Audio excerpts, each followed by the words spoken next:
Congratulations to the boss, Sir Alex Ferguson, of being inducted into the Premier League Hall of Fame alongside Arsene Wenger. But this is something that should have been done and is long overdue. In my opinion, the greatest manager of all time. Not only because I support Manchester United, but because of what he did and what he achieved.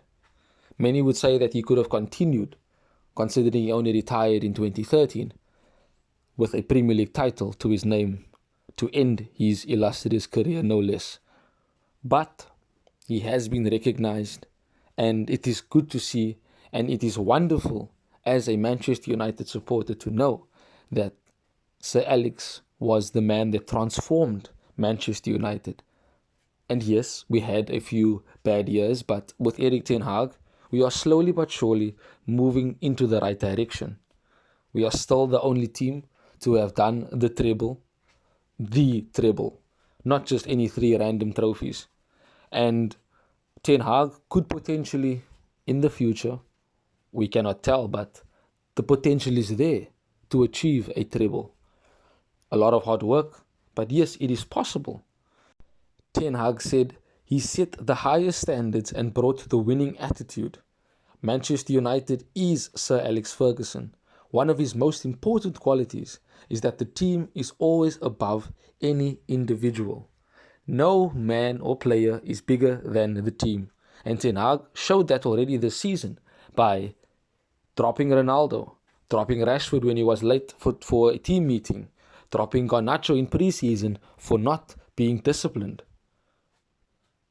Continuing into the news, Laurie Whitwell has said that De Gea wants to stay at the club, and Ten Hag has seen him as the goalkeeper for years to come. It does, however, leave us with an opportunity to strengthen other positions, such as the striking position, and we know that the likes of Victor Osimhen, Harry Kane, etc. are the names that are going around. But there are so many strikers out there that we can look to help transform the team. And yes, many would say that Kane is the number one target. It has been reported as well by the Daily Star. In my opinion, I still believe that Osimhen should be our number one target. And yes, Kane offers Premier League experience. He offers guaranteed goals. He offers a better link-up player as a striker than Osimhen because of his passing abilities and his vision as seen with Son and Spurs. But again, my opinion, I would rather go for Victor Osimhen. He gives us more and can be more for us for a longer period of time than Harry Kane. To our takeover news. According to Sky Sports, even a €6 billion offer would not be enough for Sheikh Hassim or Sir Jim Ratcliffe or anyone to buy United. The Glazers would and could potentially raise the asking price. It's pure greed. There's no other reason for them to be and stay at the club than money. Why else would they hold on to the club that nobody wants them at? And it is sad and also difficult to note that this is what they are doing. We go to Mason Greenwood, who simply had extensive talks with United officials in recent weeks and emphasized his desire to return as soon as possible and stressed his commitment to remaining at Old Trafford. His contract runs until 2025, Matt Hughes via the Daily Mail.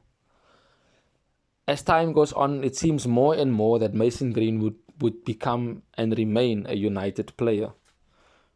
I've said my opinion on it, but it comes down to the powers above to make the final decision. He has been told he will not return to training until next season at the earliest, until the club's investigations are completed. And they probably would take the summer, the end of season, to take more time on this particular situation. It is really not something that can be changed within an instant. And the longer the investigation by our club officials take, the longer it looks to feel that he basically will play for United again. and Ten Hag continues to avoid discussing his future. However, he has spoken to Greenwood since the charges were dropped. So perhaps he has told Greenwood that he does want him back and he's waiting for the go-ahead from the United officials. Or on the other hand, he could have told Greenwood that he doesn't want him back in the team. And there's two reasons for this.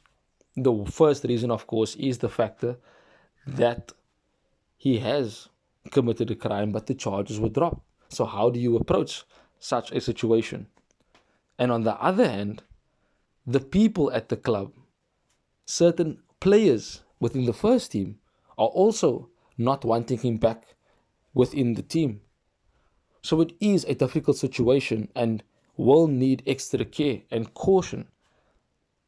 We will have to wait and see how this unfolds and whether we hear more news as to the feeling behind Greenwood returning to United or not. On the other hand, they could also look to let him go and just pay out his contract. But then you sit with the problem of him scoring goals for another team and potentially fulfilling his potential that we know he was going to be at United. And that is a risk in itself for the club. And maybe Ten Hag might feel that it's not a loss, as he knows very well how to rebuild the team and to build a player into a world-class player. But Greenwood, of course, has quality. And if Ten Hag feels that he wants to keep him and develop him and turn him into a beast, then on a footballing perspective, we have to accept that. But on a human aspect, the personal aspect, we'll have to be mindful of what has happened and what can still happen. The future, we cannot know. But we're back with football and we play Newcastle next. And that is going to be a good game. Thanks for watching. If you want more content on Manchester United, like, share and subscribe.